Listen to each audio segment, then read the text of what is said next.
Usopp, sem dúvida, é o mais fraco dos Mugiaras, assim como o mais medroso. É comum dizerem que ele não tem serventinha nenhuma ao bando, servindo apenas como um alívio cômico. Porém, ignoram o fato que Luffy escolhe a dedo seus companheiros.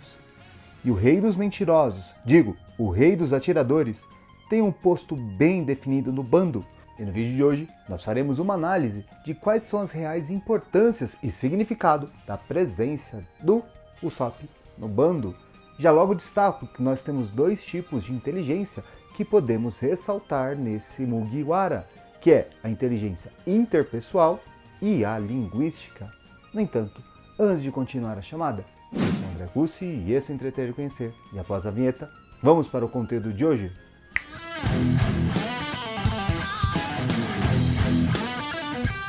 Uma das principais características do Oda ao escrever a obra é que todos os elementos apresentados, de uma forma direta ou indireta, se conecta com o final.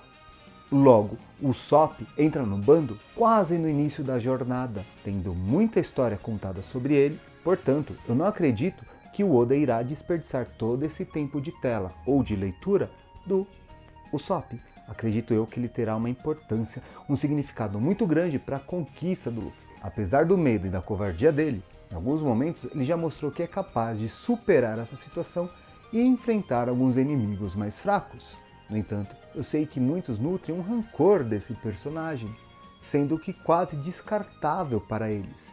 Vamos aqui dar um desconto para o Usopp, porque dentro de todos os Mugiaras, eles começam seu preparo logo na infância. Veja o Luffy, a Robin, o Frank, o Sanji, o Zoro. Todos eles lá com 8, 9, 10 anos de idade já começam a lidar o mundo de uma forma um quanto mais séria. O seu preparo vem desde a infância. Então quando eles chegam no momento que estamos presenciando agora, eles já têm uma força, uma experiência adquirida. O Usopp não. A sua infância foi uma infância comum, brincando, fantasiando. E quando ele entra para o bando, aí que ele vai começar a ver o mundo como é de fato, tendo as suas aventuras. E nada mais justo dele ser um fraco e um medroso. E com o tempo ele vai ganhando sua força e, consequentemente, a confiança. E não podemos deixar de lado que mesmo ali com essa sua situação sem preparo, ele enfrentou os piratas ali do Kuro de igual por igual, protegendo a sua ilha e as pessoas que ele ama.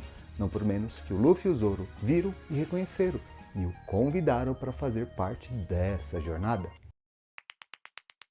Bom, agora vamos analisar aqui quais são as relevâncias do Usopp para o bando dos Mugiwaras. E aqui eu irei me valer da teoria das inteligências múltiplas, apresentada inicialmente por Howard Gardner, no qual eu já fiz um vídeo que eu explico que o Luffy é a pessoa mais inteligente de todas em One Piece. Mas calma lá, segundo essa teoria, a inteligência ela não é expressa apenas de forma lógica matemática, tendo outras formas do cérebro expressar um tipo de inteligência. No caso do Luffy, ele tem a inteligência corporal. Nesse vídeo aqui, eu entro em mais detalhes sobre o Chapéu de Palha. Agora, vamos ver aqui quais são as inteligências que o Usopp carrega, que é a interpessoal e a linguística. E vamos lá da primeira. Bora! A inteligência interpessoal ou social, ela condiz com o indivíduo conseguir analisar e perceber o que um grupo precisa, trazendo soluções úteis e produtivas para o meio em que ele está condizendo. E o Usopp, desde criança, tem essa habilidade muito bem aguçada, uma vez que o hábito dele de começar a contar mentiras vem quando ele descobre que a mãe dele fica esperando piratas, e quando ele sai gritando piratas, piratas, ela acha que o pai dele está vindo e ela fica feliz.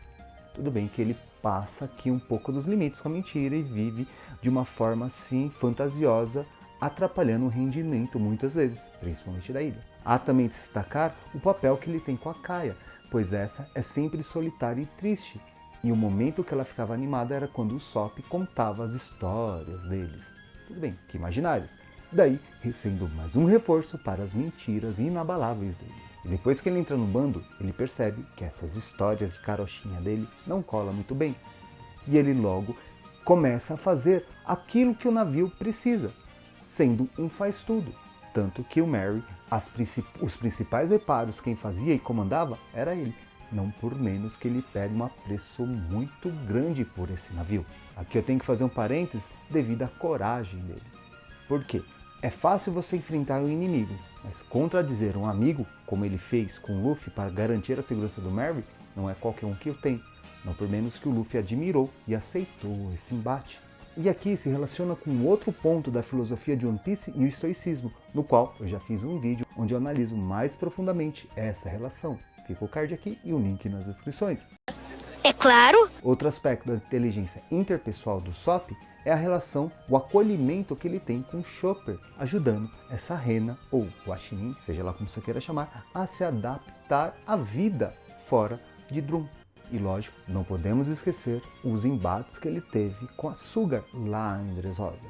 A primeira vitória dele foi pura sorte, no qual ele comeu a pimenta, fez aquela careta dele toda tosca, a Sugar se assustou, desmaiou, liberando todos os brinquedos.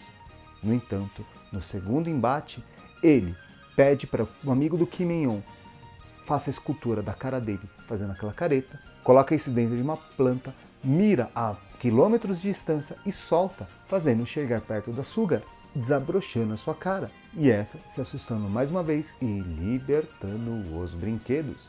Aqui nós temos dois destaques para ele, a questão da mira dele, que é muito boa, e a inteligência interpessoal, porque ele percebeu uma forma de assustar a Sugar, fazendo-a desmaiar.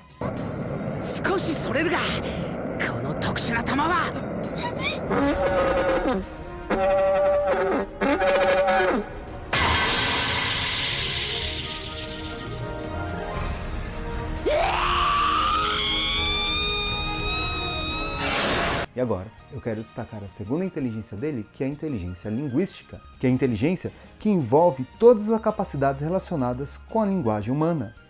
Também pode ser descrita como a habilidade de lidar de maneira formal e ou criativa com as palavras, em diferentes situações, orais ou escritas. Aqui, no caso do Sop, seria mais oral.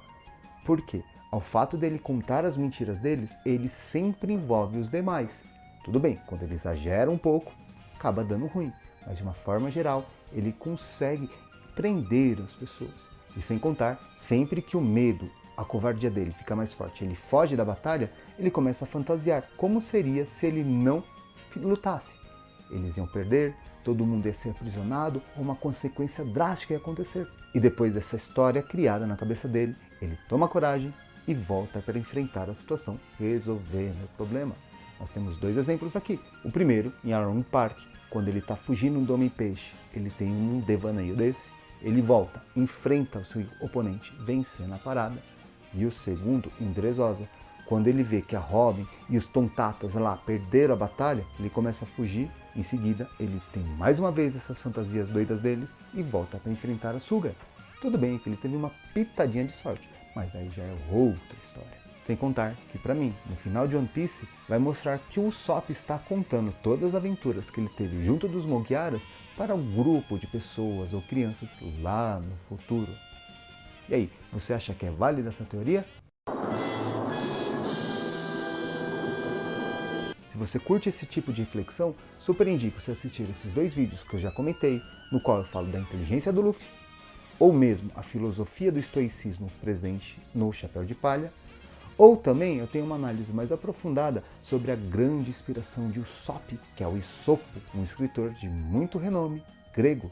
Fica aqui os links nas descrições para você assistir, ou o card aqui em cima. E para fechar, se você quer uma forma de ajudar o canal e aprender a desenhar de forma simples, eficaz e direta, super indico o curso do Money Arts. Deixarei aqui um outro link nas descrições, no qual você paga apenas uma vez, tendo acesso a um curso que vai te dar todas as bases para o desenho. Qualquer dúvida é só me chamar lá no Insta. E por último, eu queria agradecer a Línia, a ajuda e estrutura que ela dá com o canal como um todo. Muito obrigado, amor. E lógico, não poderia deixar de agradecer a você que assistiu até aqui. Muito obrigado e até a próxima!